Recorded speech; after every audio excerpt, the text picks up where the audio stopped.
كما كان الأنشطة الإبداعية للطلاب ظهور بارز، حيث قام الطالب رعد عبد الله محمد دوبل من مجمع الهدي النبوي بالرجم باختراع جهاز تحويل من طاقة حركية إلى طاقة كهربائية. الجهاز الذي يعمل عند توصيل البطارية بالمحرك الكهربائي، فيقوم المحرك بالدوران مع الدينامو، وعند دوران الدينامو تولد الكهرباء فيضيء منها المصباح، وكذا شحن الجوال وغيره. واختتمت المسابقة العلمية المنهجية والثقافية بفوز مجمع الهدي النبوي بسهل باقل وحصولها على المركز الأول بنتيجة 54 درجة.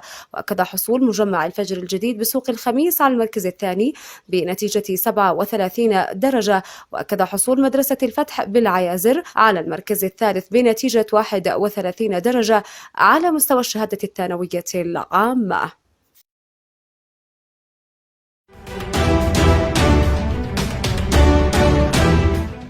دشنت المسابقات المنهجية